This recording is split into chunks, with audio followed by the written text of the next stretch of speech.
So spinal cord stimulation, who's a candidate? And tell me a little bit about the procedure.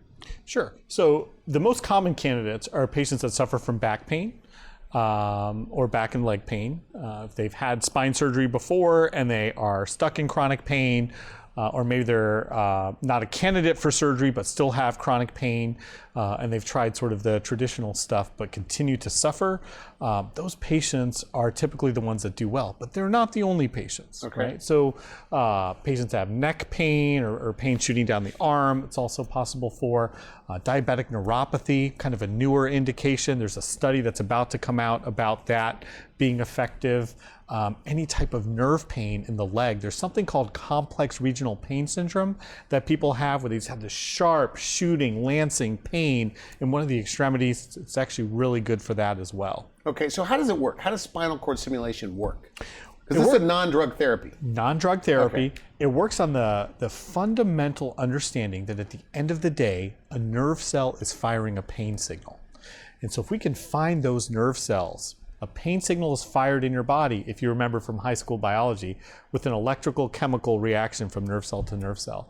Spinal cord stimulation sends a repeating electrical signal to those nerve cells to modulate, for lack of a better term, block or change that sensation from something that's painful to something that's not painful. So the brain may confuse it or doesn't recognize it as pain. Confuse is a great analogy or a great way to say it, kind of confusing the brain.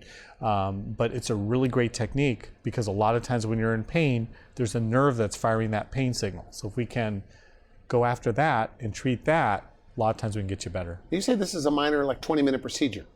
So yes, we typically do it in 2 phases, where the first phase, we actually try it out to make sure it's gonna work.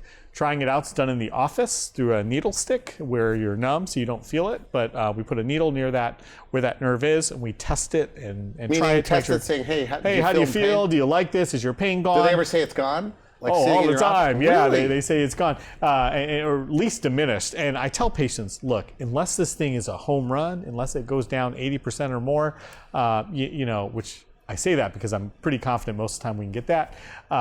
We shouldn't really put it in permanently, because it can be put in as a second phase for long-term use. Okay. So we test it first, temporary, and then there's a long-term. And the long-term use, again, maybe in and out in an hour? Yeah. Oh, yeah. So typically you're in and out in about an hour. It actually only takes about 25 to 30 minutes to fully put one in. It's not a major procedure or anything. We're just taking that wire and burying it under the skin, and it's reversible if it ever needs to come out. It's not. And this is a very common procedure at your practice? Oh, yeah. We do it all the time. Pretty much every week we're doing it.